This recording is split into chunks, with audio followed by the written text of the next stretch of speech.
Բյուջեն չի բավարարելու հունիսից հետո, այսինքն մենք ունենք կարճաժամկետ առողջության ապահովագրություն, դրա կաշառքի դրսևորման եղանակ որպես ներդրել են համակարգը, նրանց միակ կենտրոնացում եղել է վերարտադրվելը։ Այն մասնագետները, ովքեր խոսում են թրիփի տնտեսական էֆեկտների մասին, նրանք ուղղակի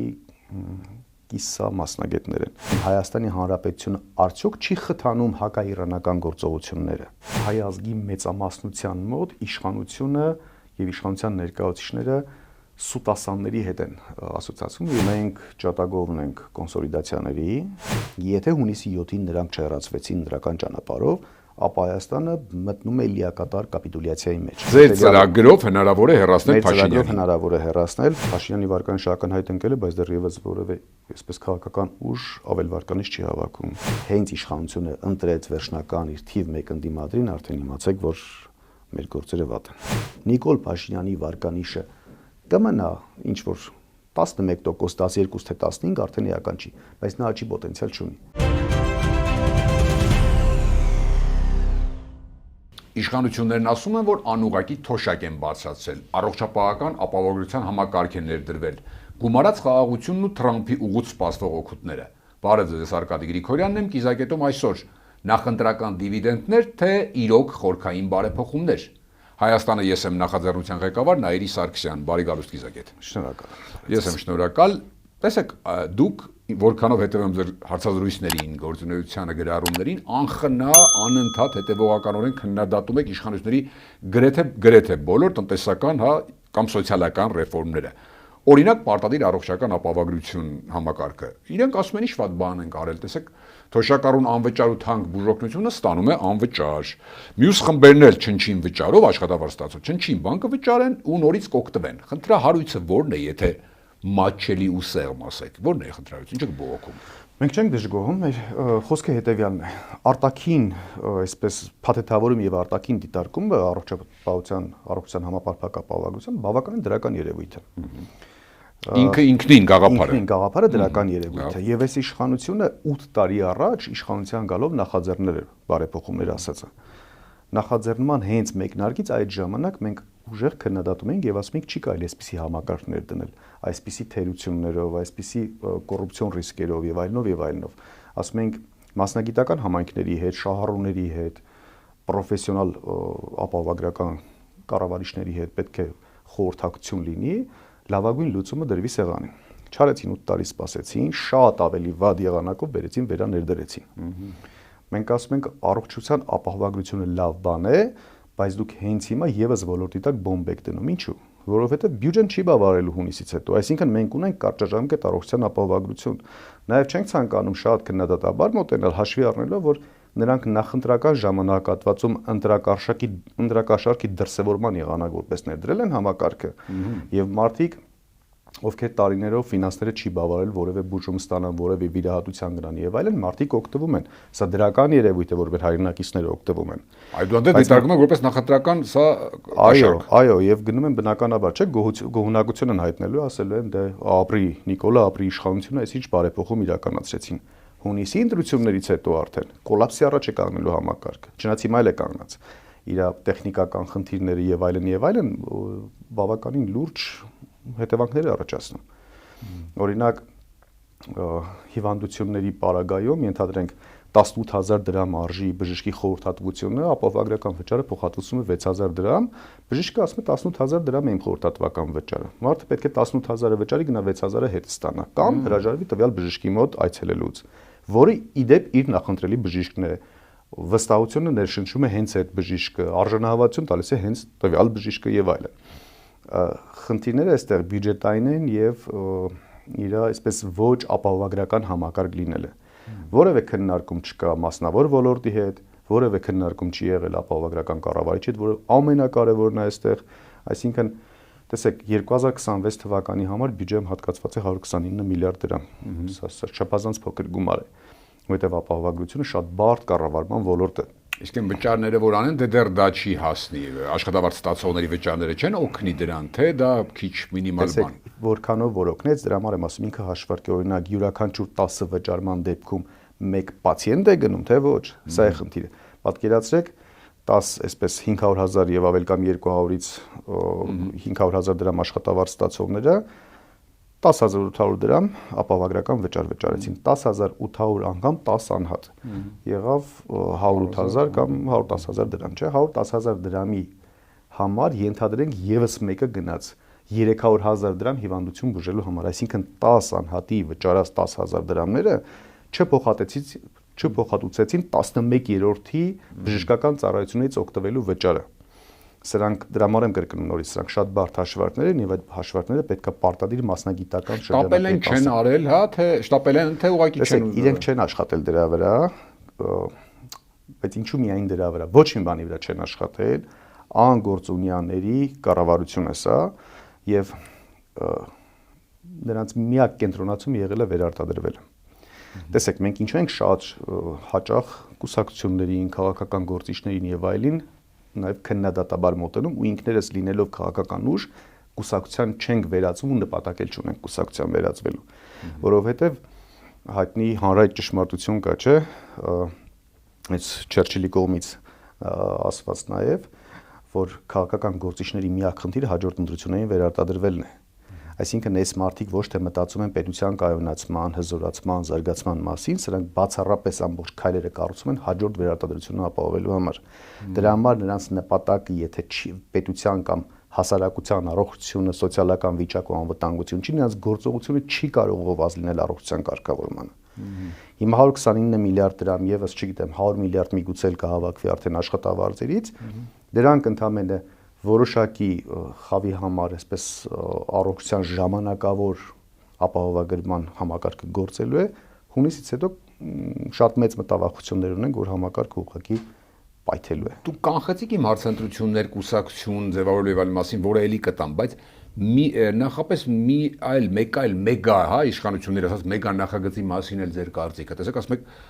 դա էր, մյուսը թրիփի մասին, ավելի աշխարհաքաղաքական։ Ասում են առաջերտին տնտեսական լրջագույն նախագիծ է, խոսում են միլիոնավոր, նաև մարդիկ կա միլիարդավոր դոլարների ներդրման հոսքի մասին Հայաստան, որը իր հերթին կբերի անվտանգային բաղադրիչ, քանի որ ասում են Միացյալ Նահանգները իր ներդրումները կպաշտպանի, Ադրբեջանն չի հարձակվի, չի համարձակվի հարձակվել։ Ես սովորաբար թրիփի վերաբերյալ շատ զուսպ կարծիք եմ արտահայտում, փորձում եմ շատ հաճախ նաև չարտահայտել, որովհետև այն մասնագետները, ովքեր խոսում են թրիփի տնտեսական էֆեկտների մասին, նրանք ուղղակի կիսա մասնագետներ են, ովքեր որ խոսում են անվտանգության, ամրապնդման մասին, եկեք առանց վիրավորանքի ասեմ, բայց հակադիր հարցը տամ, միգուցե ավելի շատ սպառնալիք ստեղծելու մասին է դա, որովհետև թրիփը ինքը այս պահին ընդամենը միջազգային մեգա առևտրի մեջ խաղադրույքը ավելացնելու գործիք է, ուրիշ ոչ մի բան։ Թրիփին պետք է այս ժամանակահատվածում ոչ քննադատել, ոչ գովերքել, որովհետև ինքը դեռևս Հայաստանի համար որևէ օգտակարություն չի ենթադրում։ Թրիփը ենթադրում է վնասակարությունը հաստատ, բայց օգուտը դեռ չգիտենք։ Այսինքն վնասակարությունը անվտանգայինից գանք։ Թրիփով, այսպես ամերիկյան վերահսկողության տակ գտնվող Իրանի սահմանով անցում է,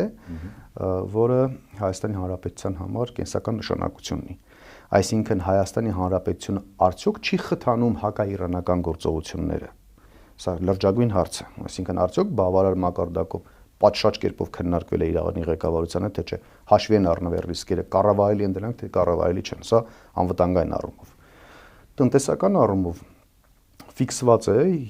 երկրորդ փաստաթղթի մեջ, արդեն հռչակագրից տարբերվող փաստաթղթի մեջ, որ Ամերիկայի նպատակներն է հազվագյուտ մետաղների եւ այլ այդպես օգտակար հանածոների ամերիկյան շուկա տեղափոխումը եւ ուղղորդումը։ Այսինքն սա կարող է նշանակել եւ Սյունիքի հատվածից հանքարդյունաբերության դեպի Ամերիկա ուղղելը կամ ամերիկյան ընկերությունների միջոցով դա իրականացնելը եւ ճանապարհը օգտագործել այլ երկրներից ասիական դեպի Ամերիկա տանելը։ Այսինքն Ամերիկայի շահը հստակ ֆիքսած է։ Հայաստանի շահի պարագայում գրած է փորձի փոխանակում, աշխատատեղերի ստեղծման, չգիտեմ, դասընթացների կազմակերպում եւ այլն, այսպես ձեռառնելու ինչ որ երևույթներ են։ Եվ միլիարդավոր դոլարներ ասված այդ կիսագրագետները, որ ասում են միլիարդավոր դոլարներ, ես չգիտեմ ինչի հաշվին են ասում։ Ակնհայտ բաժանում կա փայաբաժինների,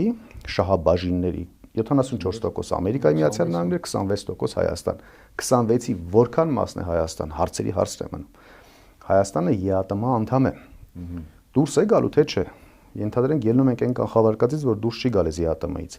Եթե ԵԱՏՄ-ից դուրս չի գալիս, մեր մաքսային սահմանը ընդհանուր սահման է։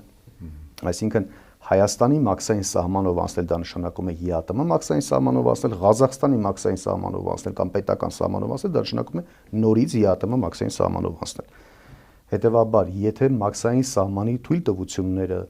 տարանցումները պետք է բերեն որոշակի շահութաբերություն, ապա այդ շահութաբերության մի մասն է Հայաստանին։ Օրինակ մաքսատուրքիայի դեպքում մոտավորապես 1.2% է կազմում Հայաստանի մասնաբաժինը։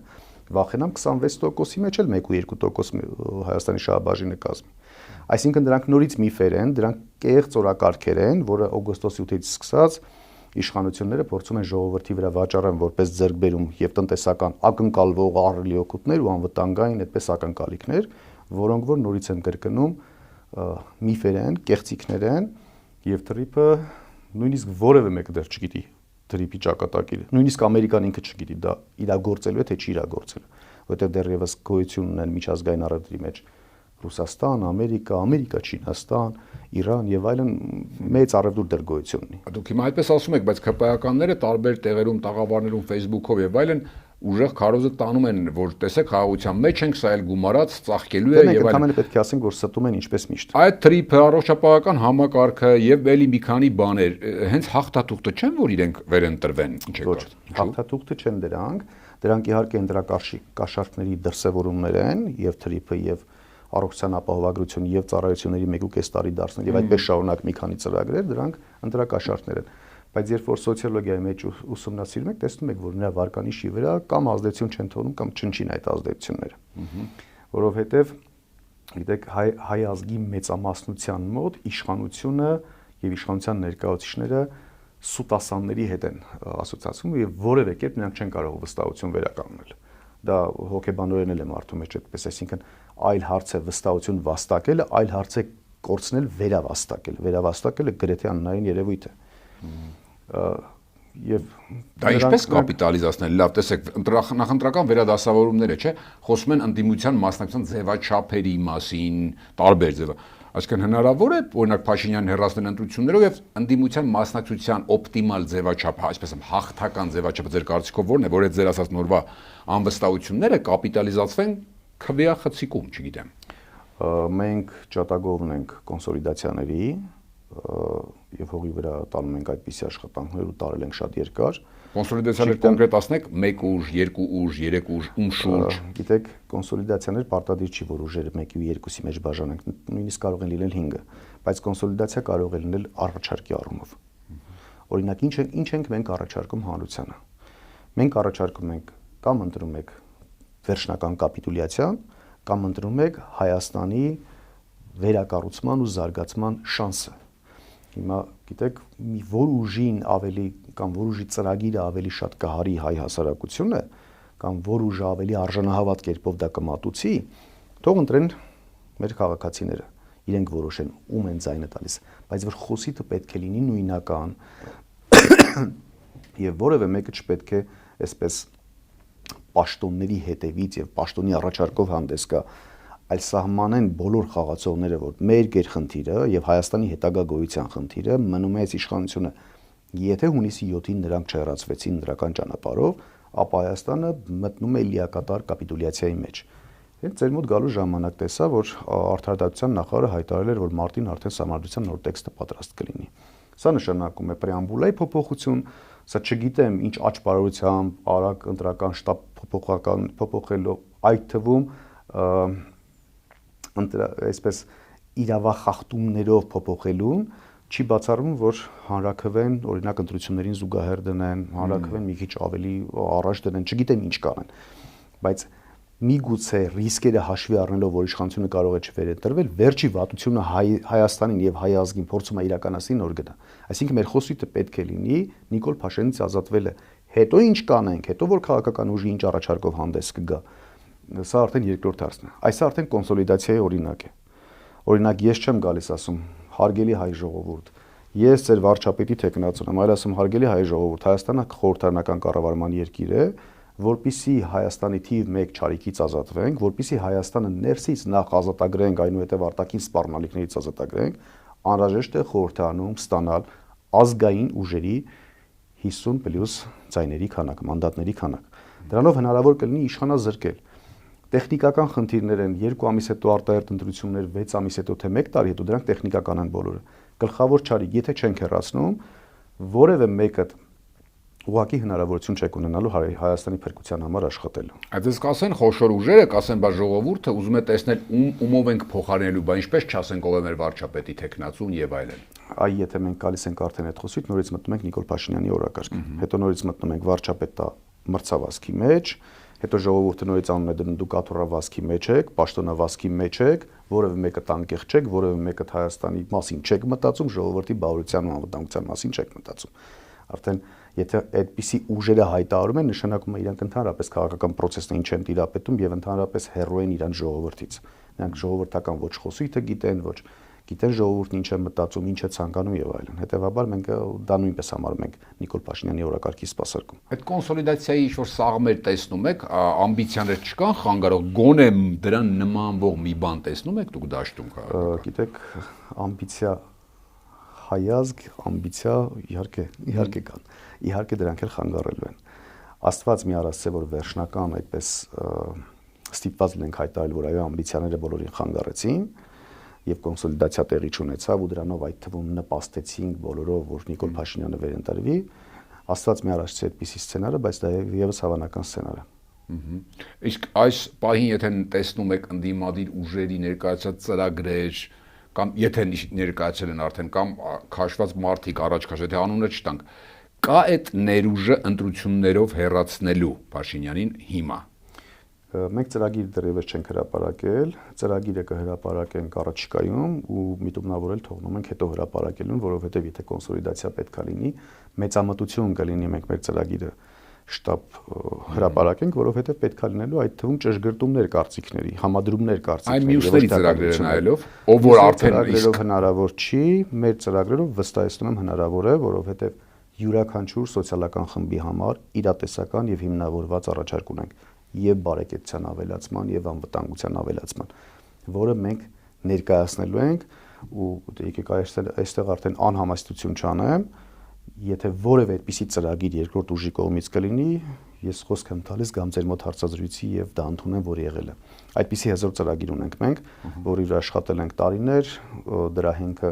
մոտավորապես 650 էջանոց գիտական դոկտորական աշխատանքն է, սոցիալ-տնտեսական բոլոր ասպեկտները հաշվի առած, բոլոր հնարավորությունները, ներուժները բացահայտած ու հիմնավոր լուծումները տված։ Այդպիսի փաստաթուղթ որևէ մեկը չունի գիտական հենքով, գործնական փորձառությամբ։ Հետևաբար, այո, դա հնարավոր է։ Հարցը մնում է ձեր ծրագրով հնարավոր է հեռացնել Փաշինյանին։ Մեր ծրագրով հնարավոր է հեռացնել, հարցը հետևյալն է։ Մեսիջը հասցնելու մեջ է արդեն, որովհետև կարող է ծրագիրը լավն է, բայց ժողովրդի կեսը այդպես էլ չլսեց, չհասցրեց լսին, որովհետև ինֆորմացիոն տարափ է։ Մեխանիզմը ինչպես եք պատկերացնում, լավ դե ծրագիրը ներկայացրիք, դուք ասում եք, որ նախաձեռնություն եք, չեք վերածվելու կուսակցության, չէ՞, գոնե այսպես։ Մեխանիզմը ինչպես եք պատկերացնում, ներկայացնեք ինչ որ ուժ դա վերցնի, թե բոլորով վերցնի։ Ոչ, մենք դաշինքային սկզբունքով ենք արել։ Տեսեք, իրավական առումով, այսինքն մենք ձևաբանականի վրա երբևէ այսպես շեշտադրում չենք անում։ Մեզ պետք է մասնակցել ընտրություններին եւ հաղթել։ Դրա համար կա երկու օրինական ճանապարհ՝ կուսակցություն եւ դաշինք։ Մենք կուսակցություն չենք դառնում, որ դրանից այդ թվում մեր մտածելակերպը չփոխվի։ Նախաձեռնությամբ մտնեք դաշինքի մեջ, եւ ձեր ծրագիրը։ Ոչ թե մտնենք դաշինքը, այլ դաշինք հենց ինքներս ձևավորենք։ Մենք ինքներս Հայաստանի ես եմ նախաձեռնությունը ձևավորում է դաշինք։ Այդ թե դրանից հետո ինչպիսի ավելի մեծ դաշինքներ կարող են առաջանալ։ Հայաստանի ես եմ դաշինքը, այլ դաշինքի հետ միատել ուրիշ դաշինք։ Դա կապված է ընթացքից հետագա բանակցություններից։ Ինչ ուժերի հետ, չէ՞ որ կան խոշորներ կամ փոքրեր, ինչ ուժեր կան, ուրվագծվում են խոշոր եւ փոքր։ Դեռ չգիտենք, եթե կապիտալը նկատի ունենք, այո կան խոշորներ եւ փոքրեր։ Եթե ներուժը նկատի ունենք, դեռևս չգիտեմ այդ տարանջատումը ինչպես է կատարվում։ Սոցհարցումներով օրինակ։ Սոցհարցումներով տվյալներ կան, չէ՞, հրապարակվում են։ Եթե առաջիկա շատ լավ հարց տվեցիք սոցհարցումների վերաբերյալ։ Վերջերս ես անդադ շրջանառում եմ երկու կարևորագույն գործոն՝ արկա վարկանիշ եւ վարկանիշի աճի պոտենցիալ։ Հիմա բոլորը, այսպես չգիտեմ ինչու, անդադ կենտրոնանում են արկա վարկանիշի վրա, ընդ որում դրանից շատ ավելի կարևոր է վարկանիշի աճի պոտենցիալը։ Որևէ մեկը հաշվարկում է դա թե չէ։ Մենք կարողանում ենք հաշվարկել։ Ձերը հաշվարկել եք։ Այո, գործոններով կարողանում ենք հաշվարկել։ Ուղղակի կան տեխնիկական խոչընդոտներ, դրանց հաղթահարման եղանակներ, կառավարության եղանակներ եւ այլն։ Դրանք բոլորը կան, հետեւաբար կեղծ են այդպիսի օրակարգերը խոշորների եւ մեծերի, այսպես փոքրերի բաժանելու։ Այո, դրա մեջ օբյեկտիվ ճշմարտություն էլ կա, դրա մեջ օբյեկտիվ դերակատարներ կան, ռեսուրսներ, անցած ճանապարհ եւ այլն, դրանք կան, բոլորը կան, բայց միայն կենտրոնալ այդ խոսույթի վրա դա կարծում եմ լավ տեղ չի տանում։ Այսինքն ճիշտ հասկացա, որ օրինակ հիմա, օրինակ Նայիրի Սարգսյանի վարկանիշը այսօր 1.2% է, բայց ինքը կարող է հաշվարկ ունել, որ ընտրությունների մոտ դա դառնա 5 կամ 6, ճիշտ է։ Մոտավորապես է, բայց ասեմ, Նայիրի Սարգսյանի վարկանիշը պայմանական այսօրվա դրությամբ 1% է, Պողոս Պողոսյանն 10% է։ Նայիրի Սարգսյանի վարկանիշի աճի պոտենցիալը մինչև 49 հասնում է, բայց Պողոս Պողոսյանը 10-ից չի ավելանում։ Դրա տակ դուք դրել եք ինչ, հաշվարկ, հա, գիտական հաշվարկներ եւ գիտական հաշվարկներ եւ դրա տակ դրել ենք դատողություններ, հիմնավորումներ։ Հետաքրքիր բան։ Դե մի հարց էլ, ինչ տարբերություն, եթե նայում եք 2021-ի նախընտրական վիճակի ու այսօրվա միջև, այն ժամանակ պատերազմը նոր էր ավարտվել, փողոցներում ցույցեր էին, մարդիկ դժգոհություն շատեր, միևնույն է, Փաշինյանին չկարողացան հեռացնել։ Հիմա գոնե արտաքուստ արդեն հանգիստ վիճակ է, ինչպես իշխանությունը ասում խաղաղության մեջ ենք ապրում, սահմանին չեն կրակում եւ այլն, այն ձեր սկզբի նշած հանգամանքներն էլ գումարած։ Այ ինչու հիմա պետք է հաջողվի հեռացնել ընդդիմությանը Փաշինյանին։ Ինչն է փոխվել։ Սոցհարցումների պատկերն էլ գումարած։ Տեսեք, ճիշտ է, սոցհարցումներով նախորդ ընտրություններում իրավիճակը շատ ավելի լավ էր, քան հիմա։ Հիմա շատ ավելի վատ է։ Փաշինյանի վարկանիշը ակնհայտ ընկել է, բայց դեռևս որևէ այսպես քաղաքական ուժ ավել վարկանիշ չի հավաքում։ Եվ կյանքում վերադաս ու չգիտեսի բոլորը իլյուզիաների մեջ են ապրում։ Նաև շատ վատ է, որ քաղաքական ուժերը չեն պատկերացնում, որ 2021-ին ոչ թե եղել է վարկանիշային ընտրություն, այլ եղել է հակավարկանիշային ընտրություն։ Այսինքն ես ավելի շատ չեմ սիրում այս ուժին, քան այս ուժին։ Սա է եղել հիմնական մեխը։ Մենք փորձում ենք 2026 թվականի ընտրությունները տանենք վարկանիշային ընտրության, ոչ թե հակավարկանիշային։ Իշխանությունը գիտի իր վարկանիշի, այսպես նվազագույն պայմաններում ինքը ամեն ինչ պետք է անի հակավարկանիշային ընտրություն ստեղծելու համար։ Այո։ Եվ յուրաքանչյուր իշխանություն, դա միայն Հայաստանում չի, այդ թվում աշխարհում է այդպես, յուրաքանչյուր իշխանություն ինքն է որոշում իր թիվ 1 ընդդիմադրին։ Հիմա ինքը ինչպես կորոշի դա։ Ելակետ կսահմանի հակավարկանիշը, ելակետ կսահմանի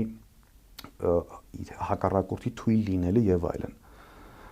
Ինչ որ մի ելակետով շուտով կուրվագծվի ում է թիվ 1 ընդդիմադիր հռչակելու իշխանությունը, որ աշխատի հակավարկանիշի վրա։ Ոչ միայն հակավարկանիշի վրա, այլ թիվ 1 ընդդիմադիրին եթե հռչակեց, նշանակեց արդեն ինքը իր մեջ համոզմունք ունի, որ նրան արդեն հաղթել է։ Ու սրանով հասարակության ուշադրությունը շեղվում է։ Հասարակությունը արդեն պայմանականորեն ընդհանրեն 20 ուժ է մասնակցում, 20 ուժի մեջ ուշադրությունը սևեռում է իշխանության եւ թիվ 1 ընդդիմության վրա։ Արհեստականորեն, որովհետեւ իշխանությունը մեդիա ռեսուրսներով, առկա այլ ռեսուրսներով, դե գիտենք անսահմանափակ ռեսուրս ունեն, չէ՞։ Եվ հասարակությունը առօրյա սոցիալ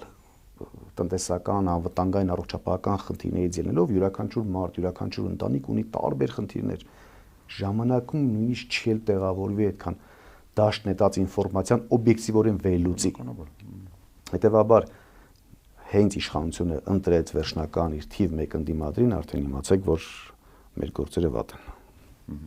Իսկ սոցհարցումներից բացի ռեալ կյանքում իրավիճակը որ ավելի լավ է հիմա, թե 21-ին հեռացման իմաստով։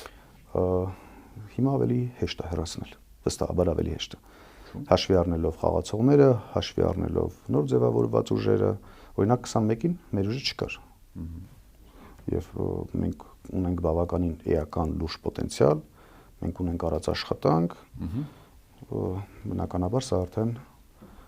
գործող իշխանության շահերից չի բխում, նվազագույնը գործող իշխանության շահերից չի բխում։ Հետևաբար մեր նման եւս այլ ուժեր կան, որոնք որ կարող են ստեղծել այդ պոտենցիալի իշխանությանը հեռացնելու։ Իշխանության դիրքերն ավելի ամուր չեն, այն բոլոր գործոնները նորից թվելով, հա, ժողովրդին ականջաճո, չէ, խաղաղություն, թրիփ, առողջապահական ապահովագրություն, տարի ու կես ծառայություն ու բազմաթիվ միշակ այսպիսի բաներ ավելի ամուր չեն, քան այն նոր պարտված ժամանակ, այսպես ասեմ։ Ոչ, որովհետև նոր պարտված ժամանակ Նիկոլ Փաշինյանը որոշակի խոստումներով հանդես եկավ եւ մարդկանց մոտ տպավորություն էր, որ դե մի քանի տարի է որ կառավարել է, անփորձ է, անկիրթ է, չի հասցրել եւ այլն, բայց ոչինչ ազնիվ ոնց որ խոստանում։ Հետո նոր ծրագիր ներկայացրեց, Արցախի պահպանում ամբողջությամբ հայաթափում ապահովեց։ Ներկայացրեց Հայաստանի վերականգնման, չեմ հիշում, 10 քանի քայլ ամբողջությամբ ձախողեց, ոչ մի կետ չկատարեց։ Կարող եք 21 թվականի ծրագիրը բացել, բոլոր խոստումները կարդալ ու փաստերով ցույց տալ դրա դրամագծորեն հակառակ պատկերը։ Հետևաբար ժողովրդի մոտ վստահությունը անկում է ապրել, այսինքն իրենք վստահ են արդեն, որ Նիկոլ Փաշինյանը չի կարող ճիշտ բան ասել։ Որքան էլ փորձի ինտրակաշարք բաժանի, նրա վարկանիշը դա չի կարող այլևս ազդեցություն ունենալ։ Այ նորից հետ ենք վերադառնում նախորդ հարցի աճի պոտենցիալի գնահատմանը։ Նիկոլ Փաշինյանի վարկանիշը կմնա ինչ որ 11%, 12 թե 15 արդեն էական չի, բայց նա աճի պոտենցիալ չունի։ Նրա ամբողջ արդեն հույսը իհարկե ձևաբանական առումով ընտրակաշարքների տրամադրումն է այսպիսի տարբեր երևույթներով, բայց վերջում դա գնալու է վարչական ռեսուրսի չարաշահումա դառնալու, վերջում գնալու է ռեալ ընտրակաշարքա դառնալու, ռեալ ընտրախախտումա դառնալու, այսինքն ինքը այսպիսի գործիքներով շատ ավելի իր վերարտադրությունը փորձելու ապահովել։ Գործիքների մեջ կանխատեսում եք արդյոք ուժերի կասեցում մասնակցության կամ փակում Մոլդովայի կամ այլ օրինակով։ Ես չեմ կանխատեսում, չեմ կարծում այդպիսի բան։ Չի գնա նման բանի։ Չեմ կարծում ես, չեմ հավատում դրան։ Վերջին հարցը, եկեղեցու դեմ չդադարող այս գործողություններն են այդ համատեքստում եւ արդյոք այսպես ենք ճակերտավոր կամ ոչ ճակերտավոր կա հաղթի Փաշինյան հաշվի առնելով տեսեք անգամ եպիսկոպոսած ժողովի հետ կապված մարդկանց կանչում են եւ այլն որպեսզի չկայանա։ Նիկոլ Փաշինյանի շահավետ չէ եկեղեցու հարցի արագ հանգուցալուծումը։ Նիկոլ Փաշինյանը պետք է մինչև ընտրությունների վերջին օր process-ը ձգել։ Ինչու՞։ Որովհետեւ չգիտեմ, ինչքան PR կամպանիաներ կլինեն, այսպես տեխնոլոգներ կլինեն, խորհրդատուներ եւ այլն, գործող իշխանության վարկանիշի աճի վրա բացառապես մի բան աշխատում։ Տրված խոստում կատարողական։ Այսինքն Նիկոլ Փաշինյանը չի կարող կատարողականով հանդես գալ։ Օրինակ կեղծումա, չէ, դուք կտեսնեք տարբեր նախարարների Նիկոլ Փաշինյանին, որ ասում է 300,000 աշխատատեղ եմ ստեղծել։ Նիկոլ Փաշինյանը երբ որ այդ խոսույթով հանդես էր գալիս, ես առաջիններից եմ եղել, որ Նիկոլ Փաշինյանին քուանշ եմ տվել եւ հիմնավորել, որ դու սուտ ես խոսում եւ դու աշխատատեղ չես ստեղծել, աշխատատեղը դու ստվերից բերել ես։ Սևից սպիտակ։ Եվ այստեղ էլ շատ դեպքերում նաեւ թույլ չենք տալիս, որ հաջորդ քննադատական հարց առաջանա, բա ինչի լավ չի, ասում ենք լավ է, վատը չգիտեմ, դնում ենք մի կողմ։ Աշխատողի սպիտակ դաշտ գալը տվել է եկամտային հարկով հարկելու հնարավորություն։ Միևնույն ժամանակ նվազեցրել է շահութարկը։ Այսինքն ըստ էության ինձ համար ի տարբերություն պետական եկամուտ շահութարկի խողովակով գա թե եկամտային հարկի խողովակով կգա։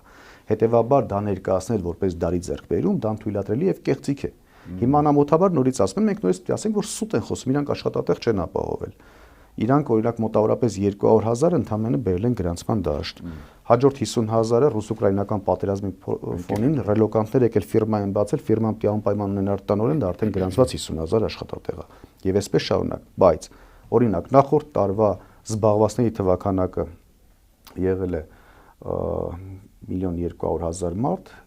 այս տարի 1,211,000, այս տարի 1,210,000, այսինքն նույնիսկ նվազել է։ Որտեղից է այդ աշխատատեղը ավելացրել։ Այսինքն ամբողջությամբ ինչը խոսում է կեղծիք է։ Հետևաբար նրան պետքա ինչ անել Նիկոլ Փաշինյանին։ Պետքա որ այս մարդը իր կատարողականից չխոսի, հասարակության ուշադրությունը շեղի եկեղեցու վրա եւ ասի որ ձեր այսպես անվտանգության, սոցիալ-տնտեսական վիճակի եւ այլնի մեղավորի եկեղեցին է, շեղի փորձի արհեստական ինչ որ օրակարգ ստեղծի, այդ օրակարգի ինքը դե կարողանա հաղթի, հետո դրանով փորձի ձայներ ավելացնել։ Այդ անեկդոտի նման process-ն եմ սիրում, հա, կարևորը process-ն է, ոչ թե արդյունքը։ Այո։ Շատ շնորհակալ եմ հետաքրքրության համար։ Հիշեցնեմ կիզակետում այսօր Հայաստանը ես եմ նախաձեռնության ղեկավար Նայիրի Սարգսյանն էր, կիզակետի թողարկումներն ուշադիր տեսանյութեր դիտելու համար առաջարկում եմ բաժանորդագրվել մեր YouTube-յան ալիքին։ Կհանդիպենք։